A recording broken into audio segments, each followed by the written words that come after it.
Hello friends. माझ्या second व्हिडिओमध्ये आपलं स्वागत सगळ्यांचं. ह्या सेकंड व्हिडिओमध्ये आपण एक छोटीशी कन्सेप्ट पाहणार आहोत. क्लास कसा डिफाईन करायचा आणि कसा लिहायचा. मागच्या व्हिडिओमध्ये आपण फक्त सी प्लस प्लसचा एक साधा प्रोग्राम कसा लिहावा ते बघितला होता. ह्या सेशनमध्ये आपण बघूया क्लास कसा डिफाईन करायचा आणि क्लासमध्ये व्हेरिएबल्स वगैरे कसे लिहायचे, क्लासचा ऑब्जेक्ट कसा क्रिएट करायचा. प्रोसेस सिंपल आहे. सी प्लस प्लस ओपन करा. सी प्लस प्लस ओपन केल्यानंतर फाईल मेनूमध्ये जाऊन न्यू फाईल ओपन करा.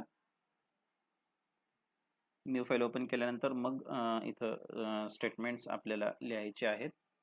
काय काय स्टेटमेंट्स लिहायचे आहेत? पहिलं स्टेटमेंट्स लिहिला हॅश इन्क्लूड IO stream.h. त्यानंतर पुन्हा लिहिला हॅश इन्क्लूड conio.h. हे आपण मागच्या एक्झाम्पलमध्ये बघितलं होतं, त्याच पद्धतीने इथं पण लिहिला. नंतर मेन फंक्शन लिहिण्याच्या ऐवजी मी सुरुवात केली क्लास कीवर्डने. क्लास आणि क्लासचं नाव घेतलं. क्लासचं नाव मी डिफाईन केलं. कसं डिफाईन केलं क्लासचं नाव? मी क्लासचं नाव घेतलं EMP नावाचा माझा क्लास घेतला. EMP stands for employ. ठीक आहे, एम्प्लॉय नावाचा क्लास घेतला आणि क्लासचा ओपनिंग कलर ब्रॅकेट घेतला आणि क्लासचा क्लोजिंग कलर ब्रॅकेट घेतला. आणि क्लासचा जो क्लोजिंग कलर ब्रॅकेट आहे ना, त्याच्या समोर सेमीकोलन टाकायचा कंपल्सरी, हे विसरायचं नाही. हो, आपल्या स्ट्रक्चर सारखंच. करेक्ट करेक्ट करेक्ट आपल्या स्ट्रक्चर सारखं. इथं आपण काय देतोय? क्लासच्या ऐवजी, ह्या क्लासच्या ऐवजी, लेट मी चेंज. ओके, ह्या क्लासच्या ऐवजी काय लिहिलं? STRUCT struct. स्ट्रक्चरचं नाव दिलं EMP. हो ना, सी मध्ये आपण असंच करतो ना. आणि मग मध्ये स्ट्रक्चर मेंबर्स डिफाईन केले, मग स्ट्रक्चर क्लोज केला, मग आपण त्याच्यासमोर सेमीकोलन घेतला. सेम प्रोसेस, फक्त कीवर्ड स्ट्रक्ट लिहिण्याच्या ऐवजी मी कीवर्ड लिहिला CLASS क्लास. आणि आता ह्या क्लास मध्ये बघा मी काय काय लिहितो. ह्या क्लास मध्ये मी नवीन कीवर्ड ऍड केला. कीवर्डला नाव, कीवर्ड घेतलं PRIVATE प्रायव्हेट, कोलन टाकलं, एंटर केलं. याच्यामध्ये मी लिहिला integer variable int data type लिहिला INT आणि व्हेरिएबलचं नाव दिला EMPNO एम्प्लॉय नंबर. त्याच्यानंतर कॅरेक्टर डेटा टाइप घेतला नेम म्हणजेच एम्प्लॉई नेम, आणि त्याच्यामध्ये मला मॅक्सिमम 30 कॅरेक्टर्स रीड करायचे सेट करून घेतलं. त्यानंतर अजून एक मी कीवर्ड ऍड करतो याच्यामध्ये. त्या कीवर्डला मी लिहिलं पब्लिक असं लिहिलं. त्याच्यानंतर कोलन सिम्बॉल दिला, 2 डॉट्स एकाखाली एक कोलन सिम्बॉल. आणि मग इथं मी फंक्शन ऍड करतो. फंक्शन मी void कीवर्ड पासून चालू केला. void फंक्शनला नाव दिलं रीड डेटा, आणि ह्या फंक्शन मध्ये मी डेटा रीड करण्याची कामं करतोय. डेटा रीड करण्यासाठी मी लिहिला काउट स्टेटमेंट. युजरला विचारलं एंटर एम्प्लॉईचा नंबर, त्याचा एम्प्लॉई नंबर किती आहे तो रीड करायचा. त्याच्यानंतर माझा सी इन मध्ये मी रीड केलं. काय रीड केलं? EMPNO रीड केला. मग अजून एक काउट घेतला. ह्या काउटला सांगितलं एंटर EMPचा नेम, एम्प्लॉईचा नेम रीड कर. मग पुन्हा एकदा इन स्टेटमेंट घेतला, नेम रीड केलं. हा झाला माझा डेटा रीडिंग. डेटा रीडिंग झाल्यानंतर अजून एक फंक्शन मी घेतला void, आणि ह्या फंक्शनला सांगितलं डेटा डिस्प्ले करा. फंक्शनचं नाव दिलं डिस्प डेटा, आणि फंक्शनच्या ओपनिंग आणि क्लोजिंग कलर ब्रॅकेट्स. याच्यामध्ये डेटा डिस्प्ले करू. काउट मध्ये लिहिलं, काय लिहिलं? EMP एम्प्लॉईचा नंबर इज, आणि तो नंबर आहे आपल्या व्हेरिएबल मध्ये EMPNO नावाच्या व्हेरिएबल मध्ये.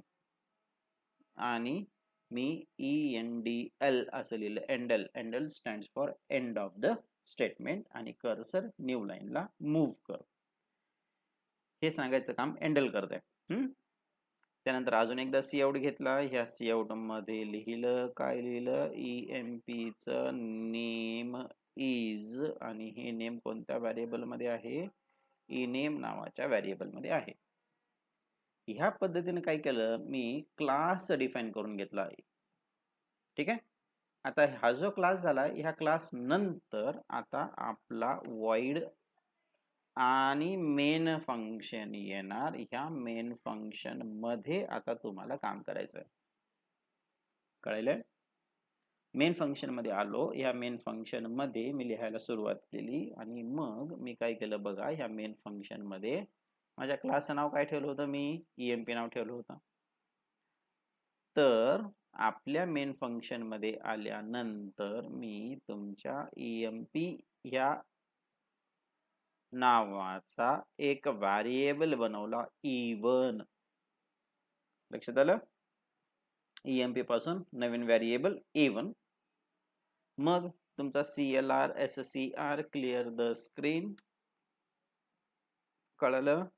त्याच्यानंतर आता व्हेरिएबल आला E1, नंतर मी डॉट लिहिला, नंतर लिहिला READ read DATA read data, पुन्हा लिहिला E1 dot DISP DATA display data, मग आपला गेट CH आणि सेमिकोलॉन. ह्या पद्धतीनं मी माझा पहिला क्लासचा प्रोग्राम लिहिला. एकदम पहिला क्लासचा प्रोग्राम. ठीक आहे. ह्याला आपण सेव्ह करू. फाईल मेनू मध्ये आलो, सेव्ह वर क्लिक केलं आणि प्रोग्रामला नाव दिला EMPCLASS.CPP. एंटर. प्रोग्राम सेव्ह झाला. कंपाइल करा, Alt C. Enter. Program compile झाला विदाउट एरर, विदाउट वॉर्निंग्स. प्रोग्रामला रन करण्यासाठी Alt R. Enter. Program run झाला. एंटर. एम्प्लॉईचा नंबर, मी एम्प्लॉई नंबर दिला 756. एंटर. एम्प्लॉईचं नाव दिलं RIYAJ रियाज. आला. डेटा रीड केला आणि डेटा डिस्प्ले केला. लक्षात आलं? हा आपला क्लासचा साधा सिंपल प्रोग्राम आहे. जास्त एफर्ट्स घ्यायचे नाहीये. आता ह्याच्यामध्ये आपल्याला समजून काय घ्यायचं आहे, क्लास कीवर्ड म्हणजे काय, कशासाठी वापरावा क्लास कीवर्ड, कुठे वापरावा. त्याच्यानंतर आपला हा प्रायव्हेट कीवर्ड काय आहे, प्रायव्हेट कीवर्ड कशासाठी, हे आपण प्रायव्हेट जे लिहिलेलं आहे ना, तो प्रायव्हेट कीवर्ड काय करतो. त्यानंतर पब्लिक नावाचा कीवर्ड हा काय करतो, म्हणजे प्रायव्हेट कधी लिहावा, पब्लिक कधी लिहावा वगैरे. हे आपण फंक्शन्स लिहिलेले आहेत. हे फंक्शन्स काय काम करतात, ह्यांना काय म्हणायचं, हे सगळं आपण डिफाइन करून घेऊया किंवा याच्यावर डिस्कशन्स घेऊया. लक्षात आलं? तुम्ही काय करा, नोटबुक आणि पेन घेऊन बसा, म्हणजे तुम्हाला नोट्स काढता येतील. जे काही मी जनरल बोलतोय किंवा क्लासवर मी जे काही बोलणार आहे ते तुम्हाला नोट डाऊन करता येईल, म्हणजे रेफरन्सला सोपं जाईल. ठीक आहे ना? से बघा, आता घेतल्या सगळ्या. व्हिडिओ पॉज करा, पेपर पेन्सिल घ्या आणि व्हिडिओ पुन्हा रिझ्यूम करा, रिस्टार्ट करा. ओके, स्टार्ट करा पुन्हा एकदा, पॉज करून पुन्हा स्टार्ट करा. आता बघा, हा जो प्रायव्हेट आणि पब्लिक दोन कीवर्ड्स आहेत. हा कीवर्ड आहे तुमचा प्रायव्हेट नावाचा कीवर्ड आणि दुसरा एक कीवर्ड आहे पब्लिक नावाचा कीवर्ड. हे जे दोन कीवर्ड्स आहेत प्रायव्हेट आणि पब्लिक नावाचे, हे दोन कीवर्ड्स म्हणजेच आपल्या C++ मधल्या क्लासचे हे विजिबिलिटी मोड्स म्हणून कन्सिडर केले जातात. विजिबिलिटी मोड्स, कळतंय? असे एकूण 3 विजिबिलिटी मोड्स C++ मध्ये अवेलेबल आहेत. 3 विजिबिलिटी मोड्स कोणते कोणते, एक मी नवीन फाईल ओपन करतो. ठीक आहे, न्यू मध्ये. एक विजिबिलिटी मोड आहे पब्लिक नावाचा, दुसरा विजिबिलिटी मोड आहे PRIVATE प्रायव्हेट नावाचा, आणि चौथा विजिबिलिटी मोड आहे PROTECTED नावाचा प्रोटेक्टेड. असे 3 विजिबिलिटी मोड्स येतात, पब्लिक, प्रायव्हेट, प्रोटेक्टेड. हे 3 विजिबिलिटी मोड्स आहेत आणि यांनाच विजिबिलिटी मोड्सही म्हणता येईल आणि यांनाच ऍक्सेस स्पेसिफायर्सही म्हणता येत आहेत. ऍक्सेस स्पेसिफायर्स म्हणजे तुमच्या प्रोग्रामला ऍक्सेस देणारी लोक, ऍक्सेस स्पेसिफाय करणारे. Access specifier public, access specifier private आणि ऍक्सेस स्पेसिफायर प्रोटेक्टेड असे 3 ऍक्सेस स्पेसिफायर आपल्या C++ मध्ये अवेलेबल आहे. जेव्हा तुम्ही क्लासमध्ये प्रोग्राम करताय त्यावेळेस हे तुम्हाला वापरता येतात. पब्लिक, प्रायव्हेट आणि प्रोटेक्टेड. लक्षात आलं? हे 3 ऍक्सेस स्पेसिफायर. त्याच्यापैकी मी 2 आपल्या क्लासमध्ये वापरलेत. एक वापरलाय मी प्रायव्हेट आणि दुसरा वापरलाय मी प्रोटेक्टेड. प्रायव्हेट आणि प्रोटेक्टेड असे 2 ऍक्सेस स्पेसिफायर मी आपल्या इथं वापरलेले आहेत. कळलं? ठीक आहे. आता बघा, हे आपले ऍक्सेस स्पेसिफायर्स आहेत. हे ऍक्सेस स्पेसिफायर्स किंवा आपण त्याला विजिबिलिटी मोडही म्हणालो, हे आपल्या क्लासमधले व्हेरिएबल्स, आपल्या क्लासमधले फंक्शन्स हे क्लासच्या बाहेर ऍक्सेस द्यायचे का नाही हे ठरवण्यासाठी वापरले जातात. क्लासच्या बाहेर म्हणजे हे बघा, या ठिकाणी तुमचा क्लास चालू झाला, इथं आपला प्रोग्राम नाही, ही कर्ली ब्रॅकेट म्हणजे तुमचा क्लास चालू झाला, बरोबर आहे. आणि ही कर्ली ब्रॅकेट म्हणजे तुमचा क्लास काय झाला, बंद झाला. म्हणजे क्लास कुठून कुठपर्यंत आहे, ह्या कर्ली ब्रॅकेट पासून ते ह्या कर्ली ब्रॅकेट पर्यंत क्लास आहे. आणि ज्यावेळेस मी खाली आलो म्हणजे काय झालं, क्लासच्या बाहेर झाला. मग क्लासच्या बाहेर ह्या व्हेरिएबल्सला यूज करू द्यायचंय का नाही हे ठरवायचं काम कोण करतंय, तुमचा हा प्रायव्हेट, प्रोटेक्टेड आणि पब्लिक नावाचा ऍक्सेस स्पेसिफायर ठरवणार. मी काय म्हणालो, क्लासच्या बाहेर वापरू द्यायचं का नाही. ठीक आहे ना, क्लासच्या बाहेर. क्लासच्या बाहेर म्हणजे कुठं, ह्या कर्ली ब्रॅकेटच्या बाहेर. लक्षात आलं? जिथं माझा कर्सर आहे ना, व्हिडिओ बघा, जिथं माझा कर्सर आहे ना, ह्या कर्ली ब्रशेसच्या बाहेर वापरू द्यायचं का नाही हे ठरवायचं काम कोण करणार, तुमचा प्रायव्हेट आणि पब्लिक आणि प्रोटेक्टेड नावाचा ऍक्सेस स्पेसिफायर ठरवणार. लक्षात आलं? गुड. आता पुढच्या स्टेजला जाऊ. हे जे आपण इथं व्हेरिएबल्स लिहिलेत ना, हे व्हेरिएबल्स लिहिलेत ना, एक आपण इंटिजर नावाचा व्हेरिएबल डिक्लेअर केला EMPNO, दुसरा कॅरेक्टर डेटा टाइप मधला इनेम नावाचा व्हेरिएबल डिक्लेअर केलाय. हे जे 2 व्हेरिएबल्स डिक्लेअर केलेत ना, हे 2 व्हेरिएबल्स म्हणजे काय झाले, तुमच्या क्लासचे मेंबर्स. Very good. हे तुमच्या क्लासचे मेंबर्स झाले. हा क्लास माझा चालू झाला, ह्या क्लासमध्ये माझे हे 2 मेंबर्स झाले. आता हे 2 मेंबर्स कुठे लिहिलेत, करेक्ट आहे, प्रायव्हेटच्या खाली लिहिलेत ना. म्हणजेच हे 2 मेंबर्स काय झाले, प्रायव्हेट झाले. क्लास मधले हे 2 मेंबर्स काय झाले, प्रायव्हेट मेंबर्स झाले. कळालं? आता हे जे 2 मेंबर्स आहेत, ह्या 2 मेंबर्सला म्हणजेच तुमचा एम्प्लॉई नंबर आणि एम्प्लॉई नेम नावाचे जे 2 डेटा मेंबर्स आहेत, हे कोणते मेंबर्स आहेत, व्हेरिएबल टाइप मधले मेंबर्स आहेत ना. 2 व्हेरिएबल्स आहेत ना, एक व्हेरिएबल आहे EMPNO ज्याला मी मेंबर म्हणालो, दुसरा व्हेरिएबल आहे ENAME त्यालाही मी काय म्हणालो, मेंबर्स म्हणालो. मग हे 2 माझे काय झाले, मेंबर्स झाले. मग ह्यांना असं तसं नाही म्हणायचं, फक्त मेंबर्स म्हणून नाही चालणार आहे. ह्याला आपण काय म्हणूया, डेटा मेंबर म्हणूया. डेटा मेंबर का, कारण हा EMPLOYENO नावाचा व्हेरिएबल होल्ड काय करणार आहे, डेटा होल्ड करणार आहे. आणि ENAME नावाचा व्हेरिएबल काय होल्ड करणार आहे, डेटाच होल्ड करणार आहे. म्हणून हे 2 व्हेरिएबल्स कोणते झाले, तुमचे डेटा होल्ड करणारे व्हेरिएबल्स आहेत. म्हणून ह्यांना काय म्हणायचं, डेटा मेंबर्स म्हणायचं. हे 2 काय झाले, डेटा मेंबर्स झाले. आणि हे 2 डेटा मेंबर्स कुठं लिहिलेत मी, प्रायव्हेट अंडर लिहिलेले आहेत. म्हणून हा झाला माझा data members, private data members of the class.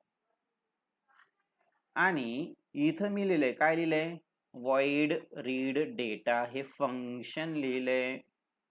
कुठे लिहिलंय हे फंक्शन, करेक्ट आहे, पब्लिकच्या खाली लिहिलंय. म्हणजेच हे फंक्शन काय झालं, पब्लिक झालं. दुसरं मी कुठं लिहिलंय, त्या फंक्शनच्याच खाली, पण पब्लिकच्याच आहे ना, का प्रायव्हेटच्या खाली आहे, नाही ना, पब्लिकच्याच खाली लिहिलंय ना. मग हे पण फंक्शन काय झालं, डिस्प्ले डेटा, हे पण फंक्शन पब्लिक झालं. कोणाचे फंक्शन आहेत हे, क्लासचे आहेत, कारण ते क्लासच्या मध्ये लिहिलेत ना, बरोबर आहे. मग क्लासच्या मध्ये लिहिलेले असल्यामुळं हे जे फंक्शन्स मी क्लासच्या मध्ये लिहिलेत हे काय झाले, तुमच्या क्लासचे फंक्शन झाले. हे व्हेरिएबल्स मी क्लासच्या मध्ये लिहिलेले असल्यामुळं हे व्हेरिएबल्स काय झाले, क्लासचे व्हेरिएबल्स झाले. मग क्लासमध्ये जे व्हेरिएबल्स लिहिलेले आहेत त्यांना काय म्हणायचं, क्लासचे डेटा मेंबर्स. आणि क्लासमध्ये जे फंक्शन्स मी लिहिलेले आहेत त्यांना काय म्हणायचं, क्लासचे मेंबर फंक्शन्स.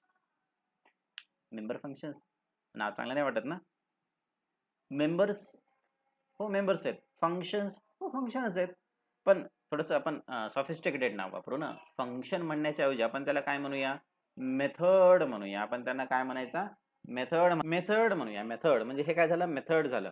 म्हणून आपण आता यांना काय म्हणायचं, क्लासचे मेथड मेंबर्स. हो मेथड या टाइप मधले मेंबर्स, क्लासचे मेथड मेंबर्स आणि क्लासचे डेटा मेंबर्स. आता लक्षात घ्या, क्लासचे मेथड मेंबर्स हे कुठे डिफाइन केलेत, पब्लिक ऍक्सेस स्पेसिफायर मध्ये डिफाइन केलेत. आणि क्लासचे डेटा मेंबर्स हे कुठे डिफाइन केलेत, प्रायव्हेट ऍक्सेस स्पेसिफायर मध्ये डिफाइन केलेत. कळलं. आता ह्या स्टेज आपल्याला दोन गोष्टी लक्षात ठेवायच्यात. काय लक्षात ठेवायच्यात, क्लास मधला डेटा मेंबर हा प्रायव्हेट मध्ये आला पाहिजे, व्हेरी गुड. आणि क्लास मधला मेथड मेंबर्स म्हणजेच फंक्शन्स हे पब्लिक मध्ये आले पाहिजेत. नाही, क्वेश्चन करेक्ट आहे, का आले पाहिजेत, का आले पाहिजेत हे आपण नंतर डिस्कस करू, ठीक आहे ना. पण आता ह्या स्टेजला आपण सुरुवात करतोय ना, मग ह्या स्टेजला आपण कन्सिडर काय करायचा, क्लासचा डेटा मेंबर प्रायव्हेट आला पाहिजे आणि क्लासचा मेथड मेंबर हा पब्लिक मध्ये आला पाहिजे. मेथड हा तुम्हाला पब्लिक लिहिता येतो, मेथड हा प्रायव्हेट लिहिता येतो, मेथड हा प्रोटेक्टेड लिहिता येतो.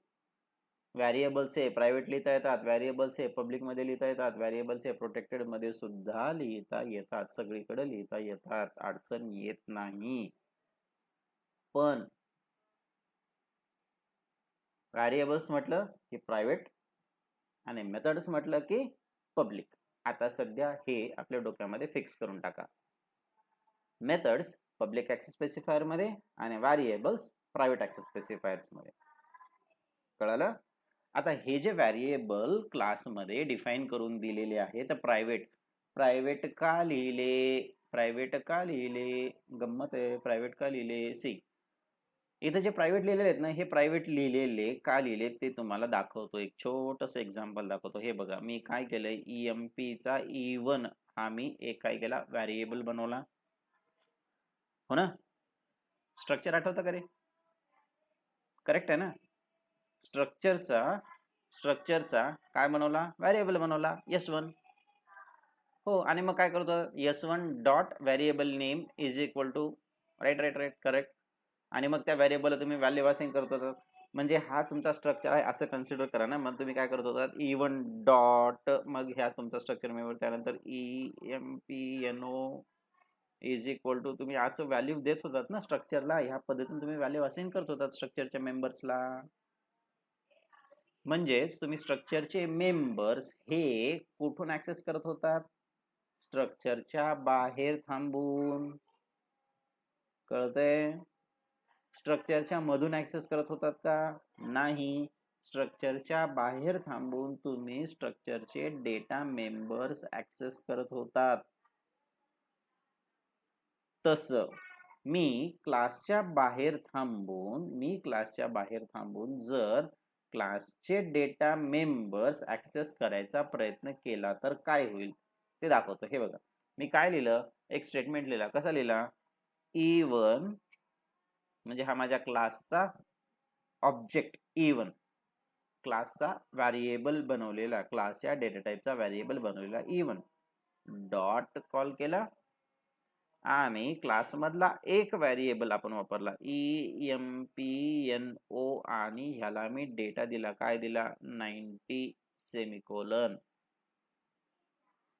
कंपाईल केलं, Alt C एंटर, एक एरर आला, एंटर, एरर आला. बघा एरर काय म्हणतंय, एरर रीड करायला शिका. हा एरर बघा, एरर काय म्हणतंय, माउस पॉइंटर फिरवतोय मी एरर वरनं. एरर काय म्हणतोय, EMP हा तुमचा एम्प्लॉई नावाचा क्लास, हा स्कोप रिझोल्युशन ऑपरेटर, 2 डॉट्स वापरले, त्याला म्हणायचं स्कोप रिझोल्युशन ऑपरेटर. ठीक आहे. ह्या एम्प्लॉई क्लासचा हा EMP नावाचा काय झाला, मेंबर झाला, डेटा मेंबर झाला. हा मेंबर इज नॉट ऍक्सेसिबल.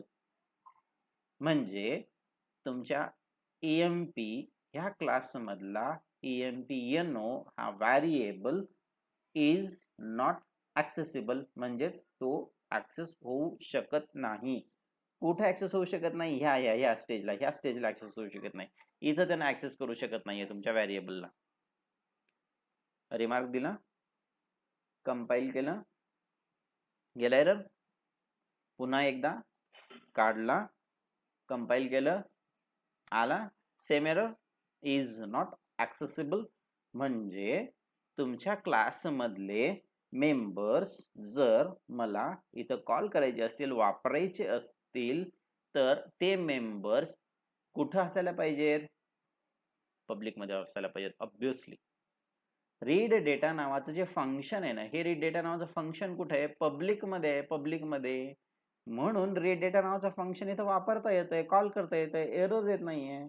मग त्याच्या ऐवजी आता जर समजा मी काय केलं की इथला पब्लिक नावाचा कीवर्ड जो आहे ना टाईप केलेला, मी हा कीवर्डच काढून टाकला.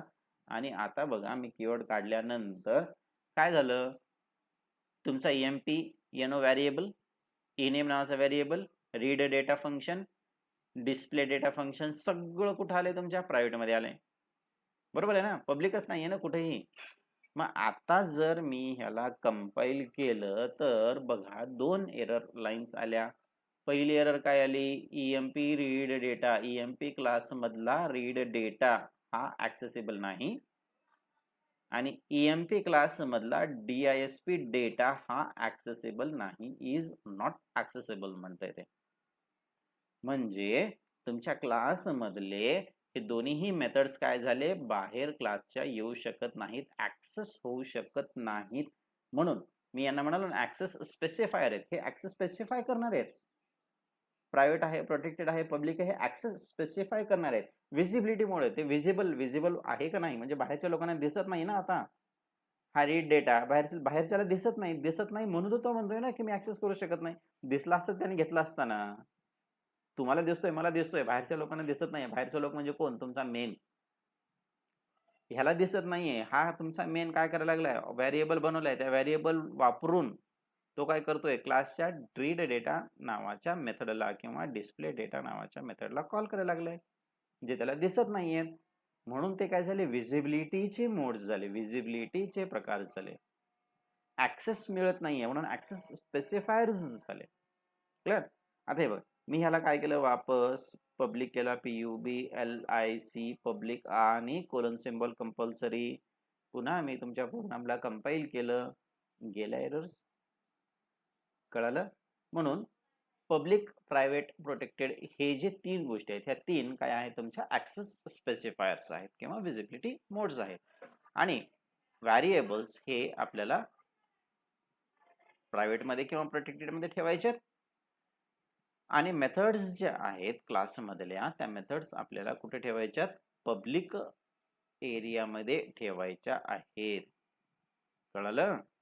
नाही ठेवलं तर काय होतं, आपण आता बघितलं ना, एरर आपण फाइंड आउट केलं होतं, असंच ठेवलं तर काय होतं, एरर येते. मग त्या पद्धतीने आपल्याला एरर आली, ती एरर आपण रिझॉल्व्ह करून घेतली. आता ह्या केसमध्ये पुन्हा एकदा आणखी वापस येऊया. इथे बघा, हा EMP नावाचा तुमचा काय झाला, क्लास झाला, क्लास CLASS क्लास. आणि E1 हा काय झाला, ह्या क्लासचा हा व्हेरिएबल झाला. हा क्लासच्या मधला नाहीये व्हेरिएबल, म्हणून ह्याला काय म्हणायचं, ऑब्जेक्ट ऑफ दॅट क्लास म्हणायचं. कोणत्या क्लासचा, EMP नावाच्या क्लासचा E1 हा काय झाला, ऑब्जेक्ट झाला. Object is an entity.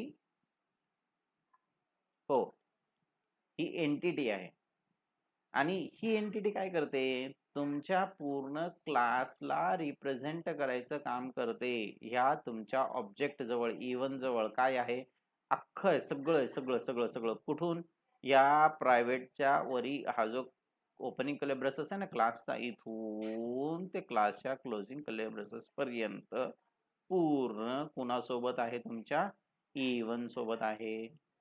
मग हा E1 काय झाला, तुमच्या क्लासचा एक व्हेरिएबल झाला, किंवा आपण याला असं म्हणूया, हा तुमच्या क्लासचा एक ऑब्जेक्ट झाला.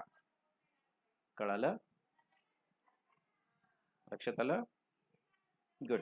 मग ह्या स्टेजला आपल्याला फक्त एवढं समजावून घ्यायचंय की आपल्याला क्लास लिहिता आला पाहिजे. क्लासमध्ये आपल्याला प्रायव्हेट आणि प्रोटेक्टेड किंवा पब्लिक आपल्याला ऍड करता आले पाहिजेत मेंबर्स. याच्यामध्ये आणखी एक गोष्ट काय आपल्याला समजून घ्यायची आहे की इथं जे आपण मेंबर्स लिहिलेले आहेत, जे व्हेरिएबल्स आपण डिक्लेअर केले as a part of members म्हणून, या व्हेरिएबल्सला आपण काय म्हणावं, डेटा मेंबर्स म्हणावं. आणि इथं जे आपण फंक्शन्स लिहिलेले आहेत as a part of members म्हणून, ह्या फंक्शन्सला आपण काय म्हणावं, मेथड मेंबर्स म्हणावं. त्याच्यानंतर ह्यांचा वापर करण्यासाठी आपण मेन फंक्शन लिहिलंय. ह्या मेन फंक्शन मध्ये आपण काय केलं, त्या क्लासचा एक ऑब्जेक्ट बनवला E1 नावाचा, आणि ऑब्जेक्ट वापरून आपण त्या क्लासचा रीड डेटा नावाचा मेथड कॉल केला आणि डिस्प्ले डेटा नावाचा मेथड आपण कॉल केला. ह्या पद्धतीने तुम्हाला सिंपल साधे सोपे क्लासेस डिझाइन करता येतील, डिफाइन करता येतील, आणि ते क्लासेस तुम्हाला इथं ह्या पद्धतीने वापरता येतील. कळलं? काही डाउट्स असतील तर क्लासरूमवर या, गुगल क्लासरूमवर या, किंवा आपला जो व्हॉट्सअप ग्रुप बनवलेला आहे त्या व्हॉट्सअप ग्रुपवर या. अदरवाइज त्या व्हॉट्सअप ग्रुपमध्ये माझा पर्सनल नंबर आहे. Yes, you can call any time. किंवा माझा नंबर कोणाला आठवत नसेल, कळत नसेल, आपल्या आपल्या मित्रांमध्ये सर्क्युलेट करा आणि नंबर फाइंड आउट करा, कॉल करा कधीही. ओके, 24/7 लाईन्स ओपन आहेत. या कन्सेप्ट आपल्याला समजून घेतल्या पाहिजेत. समजलं नाही, क्वेरी झाली तर लेक्चर पुन्हा एकदा बघा. तरी नाही समजलं, कॉल करा. I am there always with you. Okay. जाता जाता शेवटी सगळ्यात महत्त्वाचं, दोन्हीही व्हिडिओ लेक्चर्सवर असाइनमेंट्स मी गुगल क्लासरूमला पोस्ट करणार आहे. ह्या असाइनमेंट्स तुम्हाला गुगल क्लासरूमवर दिसतील. त्या सगळ्या असाइनमेंट्स गुगल क्लासरूमवरच्या सॉल्व्ह करायच्यात आणि मला पर्सनल मेल टाकायचे. क्लासरूमवर असाइनमेंट सॉल्व्ह केलेल्या तुम्ही टाकायच्या नाहीत. ठीक आहे, टाका टाका, हरकत नाही. गुगल क्लासरूमवर प्रत्येकाने आपापल्या असाइनमेंट सॉल्व्ह केलेल्या पोस्ट करा. क्लिअर? दोन्ही डिव्हिजनसाठी वेगवेगळ्या असाइनमेंट्स असतील, कॉमन असाइनमेंट डिव्हिजनसाठी नाही.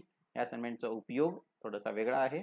जर प्रॅक्टिकल एक्झाम घ्यायचं कॅन्सल झालं, ॲन्युअल प्रॅक्टिकल एक्झाम कॅन्सल झालं, कॅन्सल पोस्टपोन नाही, आता सध्या सगळंच पोस्टपोन झालेलं आहे. जर ते प्रॅक्टिकल एक्झाम घ्यायचं कॅन्सल होत असेल तर तुमचं इव्हॅल्युएशन तुम्ही सबमिट केलेल्या असाइनमेंटच्या आधारे केलं जाईल आणि तुम्हाला प्रॅक्टिकलचे मार्क्स दिले जातील. जे लोक असाइनमेंट सबमिट करतील they will get the practical marks, otherwise त्यांचा प्रॅक्टिकलचा इव्हॅल्युएशन कमी होईल. लक्षात यायला लागेल. त्यामुळे तुमच्या फ्रेंड्सला सगळ्यांना हे कम्युनिकेट करा. ओके. आणि असाइनमेंट्स सॉल्व्ह करा. व्हिडिओ लेक्चर व्यवस्थित ऐका आणि समजून घ्या. नाही समजलं तर मी म्हणालो त्या पद्धतीनं तुमच्या क्वेरीज रीड करा.